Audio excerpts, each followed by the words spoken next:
L'ENSA et Paris, l'École Polytechnique, Télécom Paris ont signé ensemble un partenariat pédagogique avec l'autorité de régulation des télécoms. Alors, l'ensemble doit nous permettre d'améliorer les politiques publiques grâce à la data. Bonjour Franck Malherbet. Bonjour. Vous êtes chercheur, professeur d'économie à l'ENSA et Paris, qui est une grande école d'ingénieurs spécialisée dans la statistique, tout particulièrement, sous la tutelle d'ailleurs technique de l'INSEE. Vous êtes aussi le co-directeur de ce programme, ce Master Data and Economics for Public Policy, dont l'ARCEP est donc partenaire. Alors pourquoi ce mariage entre une grande école et un régulateur des télécoms? C'est étonnant quand même, comme attelage. Alors, pas tout à fait. En fait, ça répond à un besoin des institutions publiques au sens large, et notamment, juste pour préciser un petit peu les choses, ce Master Data and Economics for Public Policy est orienté vers le secteur public, et donc répond à un besoin des institutions publiques, que ce soit les ministères, que ce soit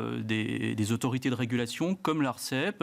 Et l'idée de ce Master, c'est précisément de former des étudiants pour éclairer la décision publique en utilisant des techniques quantitatives poussées et en utilisant la data qui est omniprésente maintenant dans toutes les sphères de l'économie. Il y a beaucoup d'autorités dans le numérique. On aurait pu penser aussi que vous auriez pu travailler par exemple avec l'ARCOM, il y a des ministères. Enfin, pourquoi ce choix particulier de l'ARCEP? Quel est l'objectif visé? Alors l'objectif visé... Pour les autres partenariats, c'est des choses auxquelles on sera peut-être amené à signer un peu plus tard. Mais l'idée de l'ARCEP, c'est tout simplement de se dire, bon voilà, il y a des enjeux au niveau des télécommunications, il y a des enjeux au niveau de la réglementation, de la régulation du secteur des télécoms, qui sont des vrais enjeux de politique publique. Il y a des enjeux qui sont autour de l'accès au numérique, et donc à la fracture numérique, comme on l'appelle, ou même simplement des questions environnementales, l'impact environnemental du numérique. Et donc pour nous, ça faisait sens de signer ce partenariat justement pour pouvoir améliorer, éclairer la décision publique avec ce régulateur en particulier, mais on est ouvert à d'autres régulateurs aussi. Ok, le message est passé. Quelles sont les données précisément qui vont être intéressantes pour améliorer ces politiques publiques qui en ont besoin? Je pense que tous les citoyens français sont d'accord avec ça. Est-ce que vous pouvez nous donner des exemples, des études de cas peut-être qui seront travaillées? Alors, c'est un petit peu ce que je viens de dire à l'instant. Donc, le partenariat a été signé au mois de septembre. C'est encore tout à fait récent. On est en train de discuter avec l'ARCEP précisément pour des études de cas qu'on va lancer dans le courant du mois de novembre. Vous pouvez pas nous en donner un ou deux exemples? Alors, je pense qu'une des sensibilités de l'ARCEP, mais encore, c'est pas tout à fait sûr en termes d'études de cas qu'on traitera cette année, ça sera vraiment sur l'impact écologique du numérique. Ça sera sans doute un des premiers thèmes sur lesquels nos étudiants seront amenés à travailler cette année.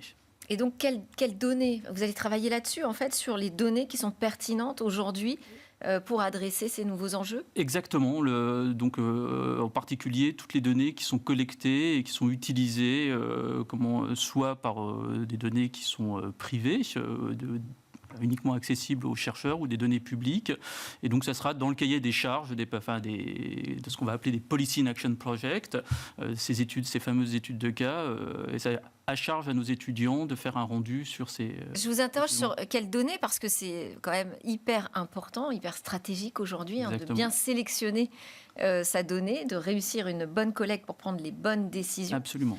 Est-ce qu'il y a justement, vous pensez à des biais, des pièges aujourd'hui dans lesquels on pourrait tomber, et quelles sont les alertes que vous avez envie de transmettre finalement aux étudiants? Alors, au niveau des données, on a une chance, c'est-à-dire qu'on peut s'adosser autour des régulateurs et des partenaires, et on a souvent accès, c'est le cas dans la plupart des cas sur lesquels on travaille, on a accès à des données administratives, donc qui sont des données qui sont collectées par les grandes administrations et qui évitent le biais, par exemple, d'échantillonnage liés typiquement juste à des sondages ou à ce genre de choses. Donc généralement on a accès, alors ça dépend des thématiques, encore une fois, je parle de façon très générale, on a accès à des données qui sont dites quasi exhaustives.